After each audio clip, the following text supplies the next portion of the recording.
Hi,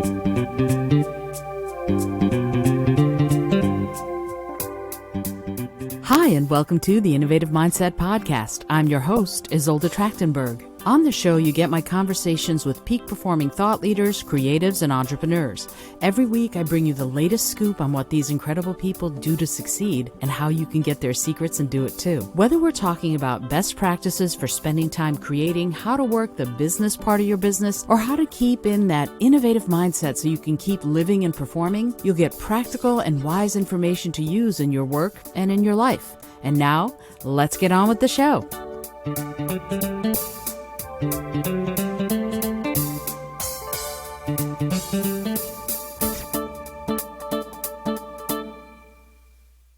Hey there, and welcome to the Innovative Mindset Podcast. I'm your host, Isolde Trachtenberg, and I'm super happy that you're here. It is the day before Christmas Eve. It's December 23rd, and we're in a challenging year, so we're trying to all figure out how to work the holiday season. There are over 10 holidays this time of year. Everybody's trying to celebrate something, but we're doing it in a way that we haven't done before, and a lot of people are facing uncertainty. And I know myself, my husband, everybody I know really is going, okay, I'm used to being with family this time of year. And either it's a great thing that we're with family, or sometimes that's challenging, but this year's different. We're having to be together in different ways. And I know that a lot of people, and I don't know if you're one of those people, we're facing some sort of burnout. Either the whole COVID crisis has reached a fever pitch, the election season, so many different things could be causing it. But I want to talk about something that is multifaceted. I want to talk about what it means to be a creative person who is burnt out or who is facing the holidays, for example, and wants to figure out, okay, what am I going to do if I need a break, but I still want to keep my mind and my muse and my artistic oomph sharp? How do you approach that? Because to me, like when I'm there in that space of, I'm going to take a short break. For example, I'm taking a short break from guitar. I kind of went, you know what? I don't have any more gigs coming up. I'm just going to take a break and not play guitar for a little while because I have so many other things I want to be doing. And I'm used to practicing every day. I'm used to playing guitar at least 20 minutes to half an hour every day, no matter what. You'd think I'd be a lot better at guitar, but I am not. But yeah, so I had to make the sort of conscious choice, because you get into this habit, and it's interesting, as a creative person, I get into a habit of, at first it's like, well, I'm going to just do it. I'm going to make myself do it, even when I don't want to, because most of the time I do want to. Most of the time, whatever creative endeavor I'm trying to do, I want to be doing it because that feeds my soul.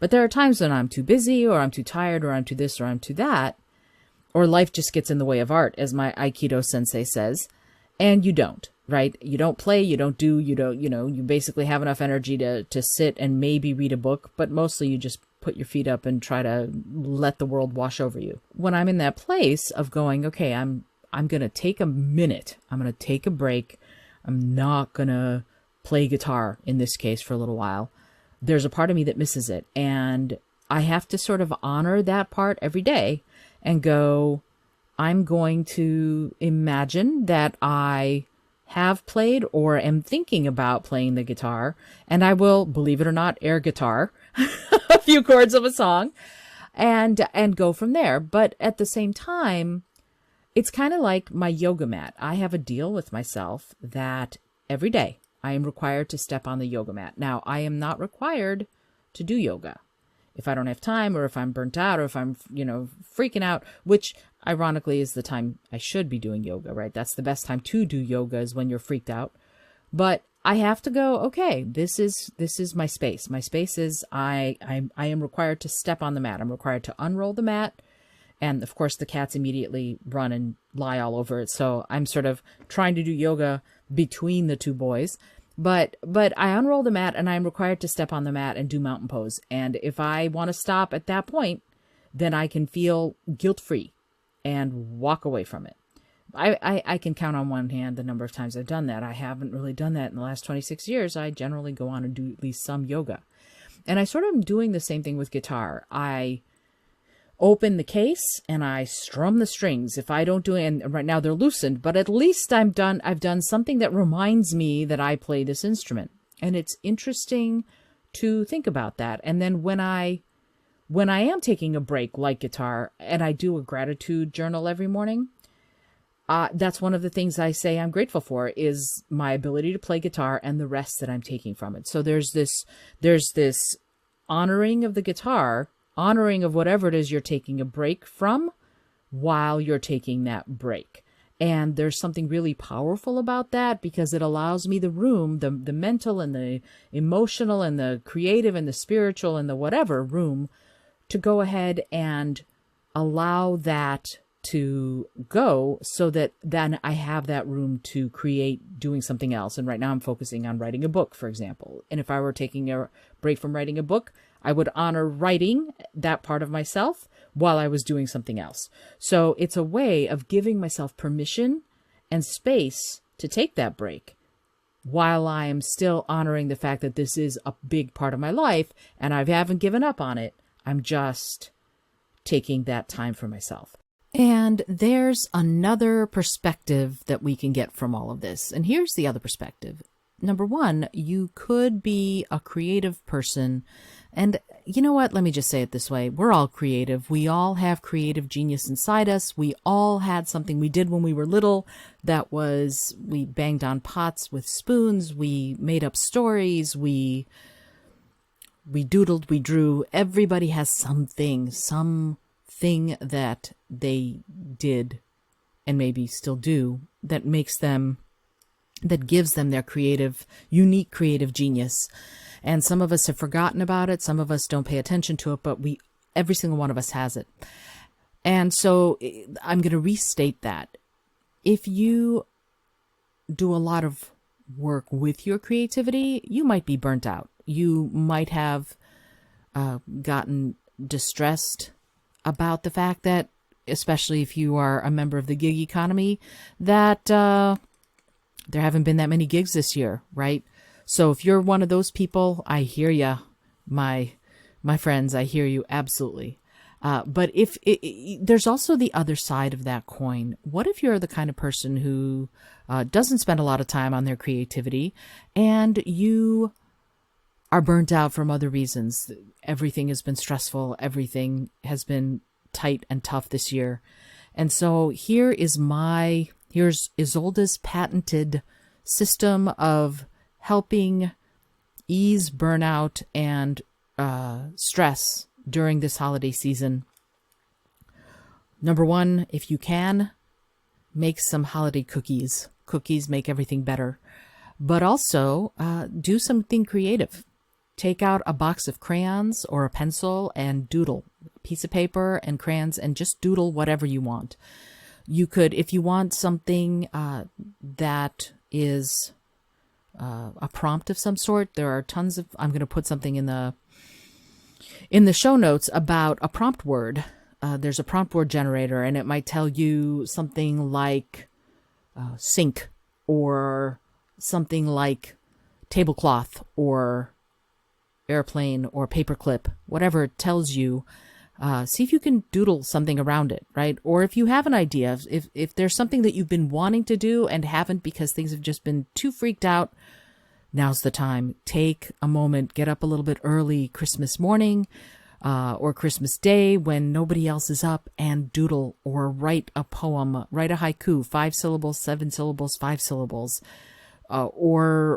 or try and make something, baking or cooking, that you have not done before. Do something that engages that creativity muscle inside your head and inside your heart, so that you will have that upswell. And it's an upswell. When you are creative, you lose the ability to be stressed out. When you are in the moment of creativity, you lose the stress. I promise you. So if you want a break from the stress and the burnout, I guess is the best way of putting it, of this year, do something creative. It changes you. I promise you it changes you. And also, I have that lovely little breathing activity that I will also put in the show notes, which will help you get from one state to another. It's a transformation. It will change your state radically, and it just takes a minute to help you get back into that place of, oh yeah, I can do this. Because a lot of what I think a lot of us are going through right now is the feeling that we can't. And you can. You can absolutely do it. And creativity helps. It eases the burden on your mind because it gets you into a completely different part of your head and a different part of your spirit and a different part of your heart. So I encourage you as much as possible to, if you're a creative person, handle burnout creativity wise, take a break from what you do creatively, or maybe do some other creative endeavor. And if you are not someone who uses your creativity all the time, figure out what it is that you used to want to do and try it. If you used to bake, bake again. If you used to doodle, draw. If you used to dance around the living room like I did when you were 6, then dance. Put on your favorite music and dance. Do something that will get you into that creative space, because it will help you become more agile, more adaptable, more flexible, and frankly, it'll tap into that genius part of you that doesn't have time to be stressed because it's too busy creating and innovating. Another part of this that we can look at is how often someone who wants to do something creative will prioritize away from that creative pursuit. So, oh, the dishes need to be done. Oh, I need to write bills. All of that is part of this process of prioritizing away from what you're already doing or what you want to be doing creatively. So one of the things that you can do for yourself during this time is to, in fact, prioritize towards being creative, prioritize and systematize how you can spend your time in that mind space, that creative, mindful space, so that you can elevate your mood, but also so that you can develop those skills, because both are important. And one of the ways that we do that for ourselves is to realize that we're allowed to. That's very important. Sort of accept and commit to the fact that you are allowed to take that time for yourself every day to spend a little time in that creative and mindful space. So saying that to yourself first thing in the morning, I have the right to do something creative today, is really important. And you take that time and you do something creative with it. You don't let yourself get talked out of it by, oh, I could be doing the dishes. Oh, the cat's litter box needs to be scooped. Oh, I'm supposed to, I don't know, fold the laundry. Whatever those things are, they'll still be there when you've taken 5 minutes to go ahead and create something. So that's really important, especially right now with the challenges of the season and, of course, of 2020. Let's be honest. It's really important to spend that time being creative, being in that space of no self-judgment and no, I should be doing something else. You know what I mean? That's so important. So that's the other part of this is no self-judgment. Whatever it is you decide you're going to create, don't judge yourself for it not being of a certain standard. This isn't about that. This isn't about evaluation. It's about creating.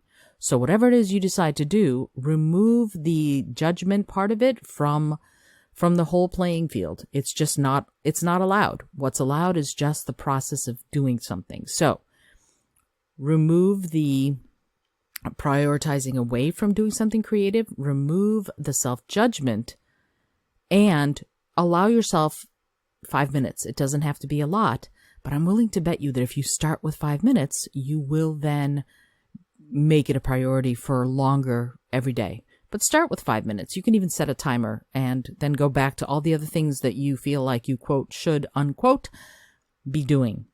And it'll be amazing to see what you create. So it'll help your mood. You know, spending a little time being creative will do amazing things for your mood. That's probably the last thing I need to say about it. And well, that's not true. There's one other thing that I want to raise, and that is sharing what you've created, sharing time with others in creativity, whether it's singing carols sometime this weekend or telling stories or writing, whatever it is you decide you're going to do, it's a really good time to do it. So make a plan, stick to it, and don't let yourself get swayed away from spending a little bit of time in that creative space. Oh, wait, and there's another thing. I want to talk about shiny, pretty thing syndrome. Like I was talking about getting distracted away or prioritizing away from your creative world. This is another thing that happens, and it's about getting distracted away from your creative life. And you know what's really funny about that? I do want to say this about shiny, pretty thing syndrome, as I call it. I think we are in a hyper-stimulated society. There are so many things coming at us all the time. Every minute of the day, there is something else coming at us that is, shiny, pretty, something we can listen to, something we can taste, something we can hear, something we can see, whatever it is. There are all these different things, all these different stimuli coming at us at all times. And as creative people, we tend to want to look at them and analyze them and see what they are and see how they affect and impact different things. And that's part of the process. At least it is for me. When I read a book now, I can no longer read it as just a reader. I read it and deconstruct the plotting and the descriptions and how much passive voice the author is using and all this. So I can't just read a book. I edit it in my head when I'm reading it, which makes reading a book for fun a little challenging. But the same thing with listening to songs. Oh, I see what they did here. I see that chord progression. I see how they use the rhythm here.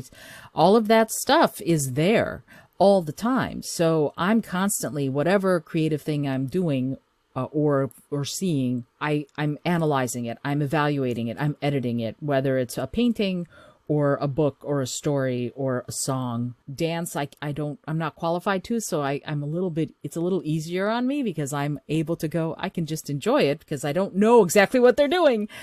But there's a lot to be said for that idea of being able to just let the art or the creativity wash over you instead of constantly being in a state of being stimulated by whatever it is that you're seeing or hearing or watching.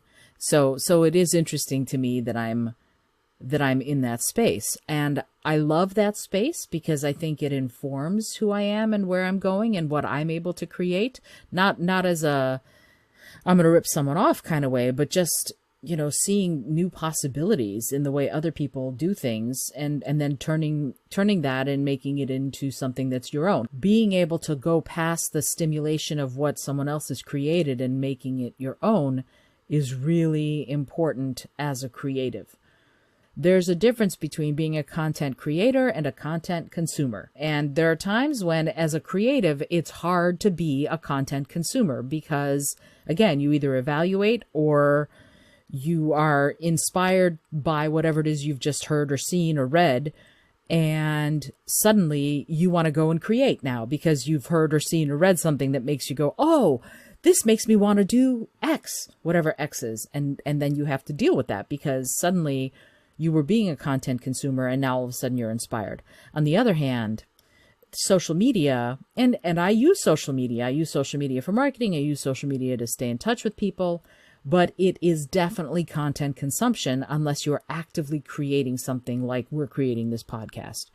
So there is this content consumption piece of it that kind of makes me go, ugh, too much. And so I want to also take a social media break so that I have time to fill the well in different ways. And I think filling the well, and that's first time I heard that was Julia Cameron's book, The Artist's Way.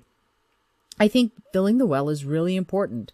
What nourishes your creative being? And if it's a break from everything that you normally would do, then take it.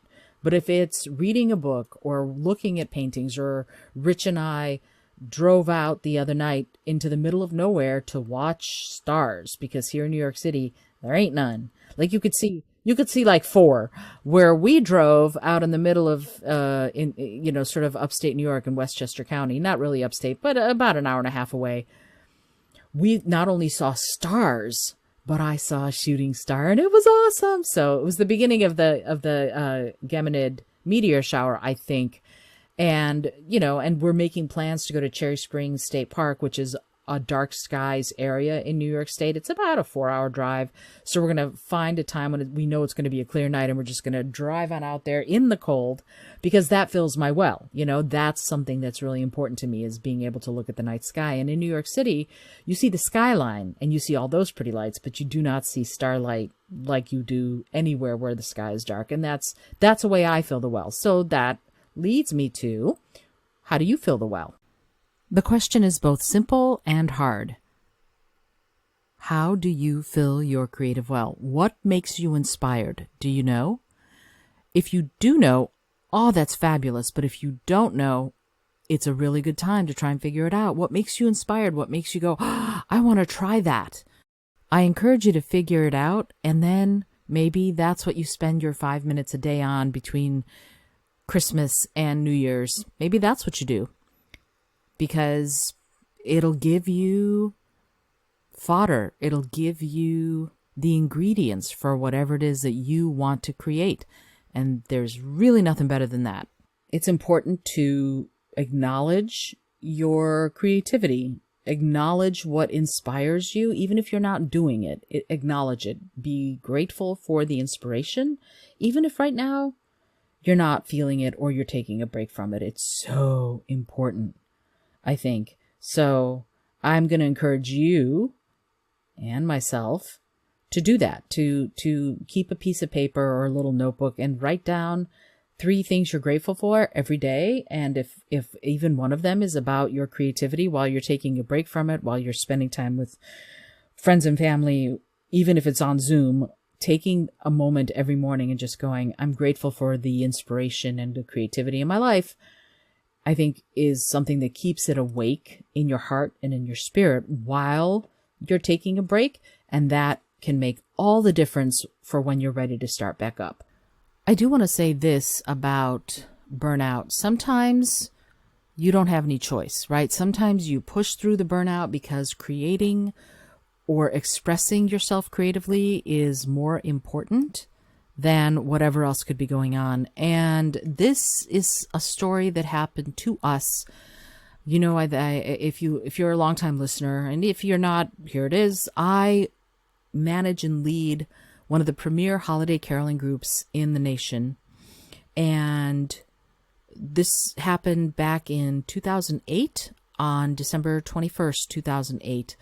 And I call it the power of singing because this actually happened, and I want to tell you about it because it was such a powerful moment about how music, how singing can transform your life, and it can turn grief into healing. And here's the story. Sometimes when we do these caroling gigs, people, singers usually, join in. We always welcome and encourage them, and generally they sing the melody, have fun, and go on their way. The other day we were singing Carol of the Bells, Hark how the bells, sweet silver bells, that one, at Tyson's Corner in Tyson's Corner, Virginia, and 3 young men joined in and were amazing. 2 were baritones and 1 a tenor. The tenor especially was spectacular. We got a huge crowd of people, and it was so gorgeous that I stopped the song in the middle, since they'd come in the middle and didn't quite know what ending we were on, and we sang it again from the beginning. Really, it was just stunning, and the people at Tyson's got a rare treat to hear these guys sing and sing full on. It was incredible. And there was a lot of singer love all around, and then they went on their way. And today we were sitting at the Subway restaurant eating lunch and taking a break during the same Tyson's gig, and 2 of the young men and the mother of one of them walked by. I called hello, and they came over to chat, and it turns out that they were all at college at James Madison University for musical theater, the baritone and opera for the tenor. Unfortunately, they were just leaving, or they would have stayed to sing with us again. The young men went to check out something at a store next door, and the mom stayed behind to talk with us. I wanted to thank you, she said, for giving them the one good thing they're going to have for a long time.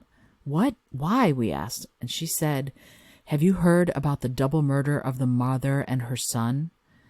Yeah, sure, we had. It was all over the news.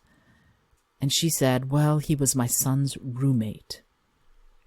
And it turns out that the reason they were leaving Tyson's Corner was because they were off to see the grief counselor, or they would have been happy to stay and sing. School's out, and no one was at school to make music with, and these young men were grieving. And so his mom said they'd been talking about singing with us as the one good thing.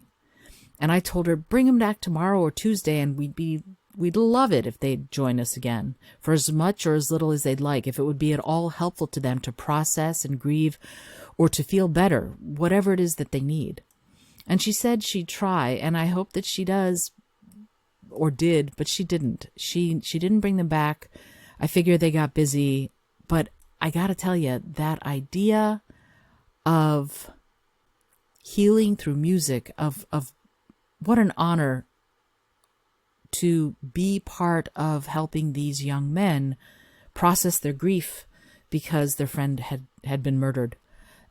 It was unlike anything any of us, the singers, had ever been through to that extent. I mean, we know music heals, right? We've seen tales of Alzheimer's patients who can't speak anymore, but my goodness, they remember a song that they sang in 1942, right? So music heals, singing heals, art heals, creativity heals. It can also bring you into incredible places of connection and collaboration. And this story that happened to us back in 2008 is one of those that makes me really remember and really honor that we can change the world through being creative.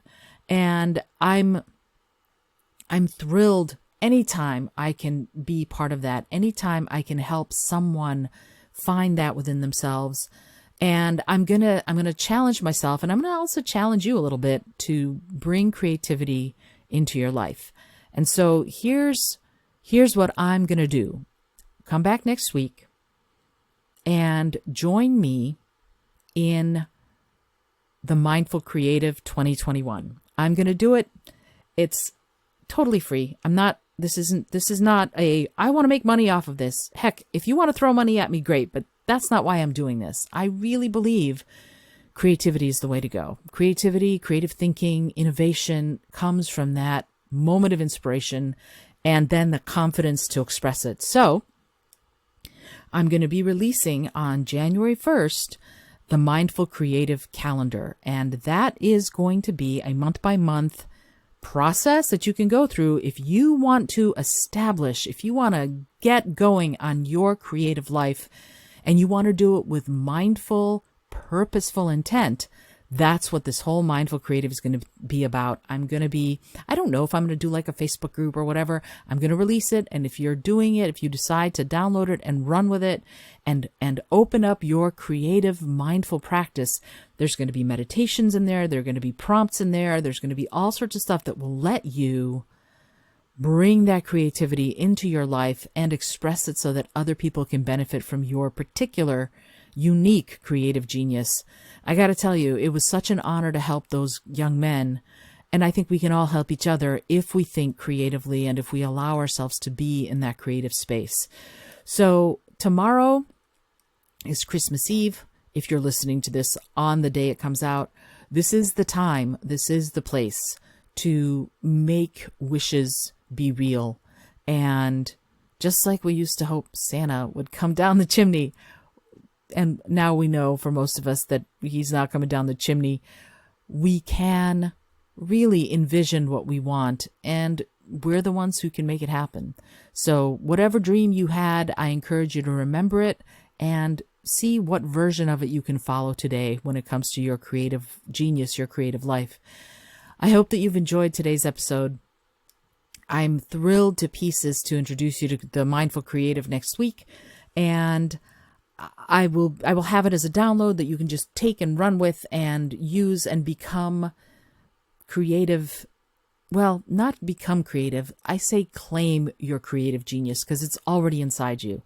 I hope that you have a wonderful rest of the year, and I will see you next week when I talk to you about what the Mindful Creative is and how you can bring it into your world, how you can claim your creative genius for your very own and express it for the rest of the world to enjoy. Until next time, this is Isolde Trachtenberg for the Innovative Mindset Podcast. I hope that you've enjoyed this year, my goodness, next week is the last episode of the year. I have so many more really cool episodes to go. Come, not go.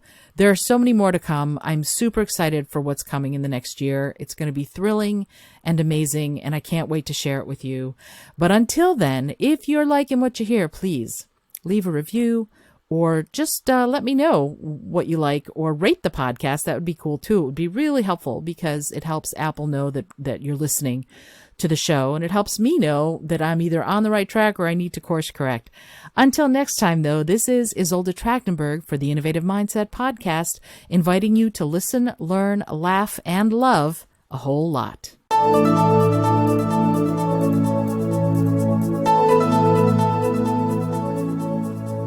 Thanks so much for joining me today. I really appreciate you being here. Today's episode was produced by Isolde Trachtenberg and is copyright 2020. As always, please remember this is for educational and entertainment purposes only. Past performance does not guarantee future results, although we can always hope. Until next time, this is Isolde Trachtenberg, and I send you all of my love.